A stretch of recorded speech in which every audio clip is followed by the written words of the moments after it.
Estamos iniciando mais uma edição da Sessão TV Atende. A nossa convidada de hoje é a psicóloga Silene Barbie. Silene, seja muito bem-vinda à Sessão TV Atende. Obrigada. Silene, você vem trabalhando palestras em escolas, vem fazendo um trabalho assim bem preventivo sobre redes sociais. Hoje é uma febre, uma explosão, não só entre os jovens, quanto também as pessoas mais velhas. Existe algum cuidado com a exposição que as pessoas devem ter na rede social? Primeiramente, é importante a gente ressaltar a importância da tecnologia e, sobretudo, da internet na vida do homem atual. É inimaginável o impacto que poderia causar a interrupção dessa ferramenta tão importante no sentido do acesso à informação, no sentido da comunicação. Acontece que a internet e principalmente as redes sociais, elas se configuram hoje na praça pública da nossa sociedade. Isso não é bom nem ruim, vai depender o que você faz com isso. Quando a gente pensa em pais, os pais cuidam dos seus filhos, sempre cuidaram dos seus filhos. Isso, quando era feito e ainda é feito na forma física, significa dizer que você diria o seguinte para o seu filho: não converse com estranhos, não aceita a bala de quem você não conhece. E da mesma forma, os cuidados hoje deveriam migrar para a vida virtual dessa família. Perfis falsos, identidades falsas. Os pais deveriam estar aptos a perceber quais são os sites que esses filhos estão acessando, a quais grupos eles pertencem, quais jogos eles estão optando para jogar e estar atentos e conseguir de alguma forma promover uma orientação segura. Existem algumas questões importantes para a gente estar colocando aqui. O aspecto, por exemplo, do cyberbullying, que é o bullying no mundo virtual.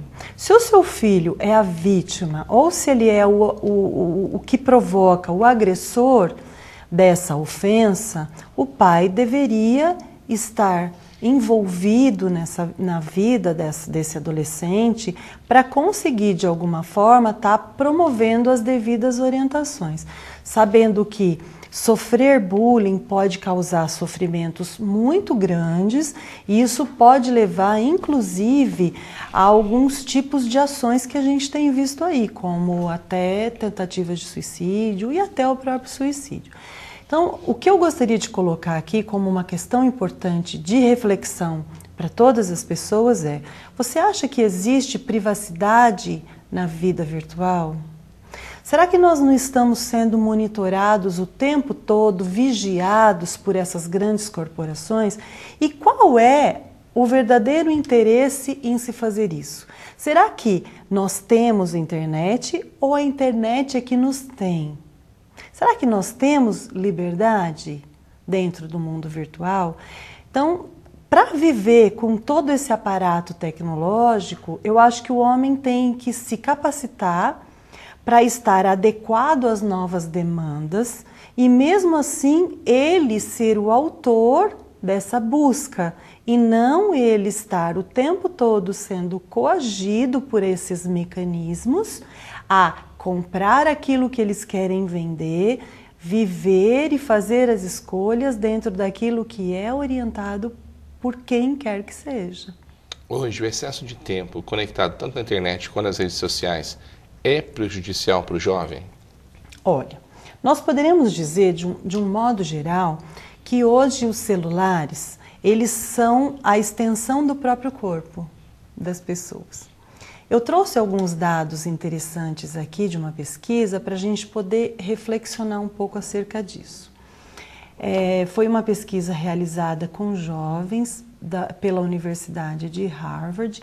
Então eles colocam o seguinte: 53% dos jovens entrevistados, eles respondem que o celular é o seu melhor amigo. 53%. 33% dizem preferir o celular às pessoas.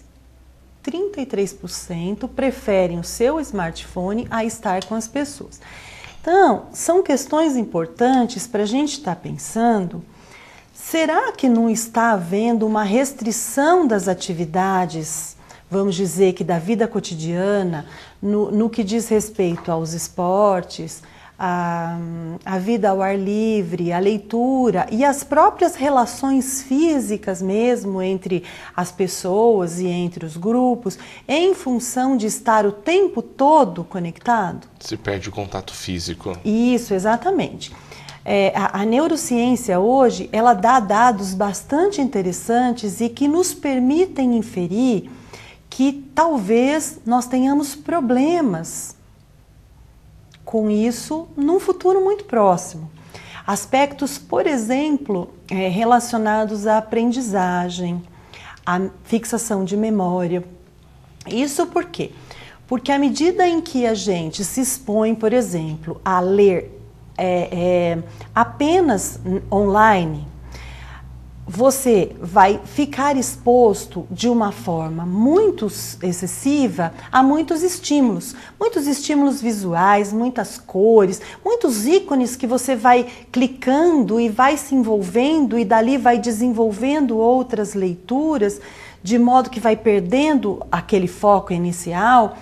E outra questão interessante é a superficialidade das informações, como se a gente ficasse o tempo todo sendo bombardeado por inúmeras informações, mas não tivesse uma formação adequada. Então, a gente vai tendo acesso a informações sempre muito fragmentadas, nós vamos ficando ali só surfando nas informações, mas nós não mergulhamos, de modo que a gente não se apropria daquelas informações de forma realmente importante.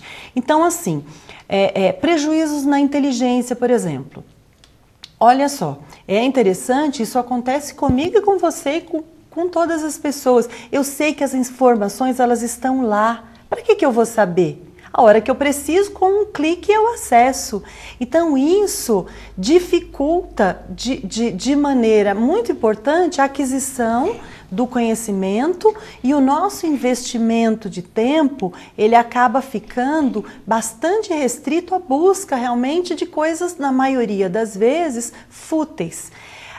Fora que podem aparecer disso alguns distúrbios muito importantes, como distúrbio no sono, até pela exposição à luz, né, diminuição do tempo de sono, quadros de ansiedade, enfim, dificuldades na escrita e na verdade, a busca incessante pelo acesso à internet, hoje ela já pode até ser tida como um transtorno, né? Inclusive, o Manual Diagnóstico de Psiquiatria Americano, DSM-5, ele já traz uma edição, ele coloca o jogo na internet como um transtorno mental, mas nós sabemos que não está restrito apenas ao jogo. O checar e-mails o tempo todo, o ficar atualizando os feeds de notícia o tempo todo, as postagens das pessoas, tudo isso está virando vício.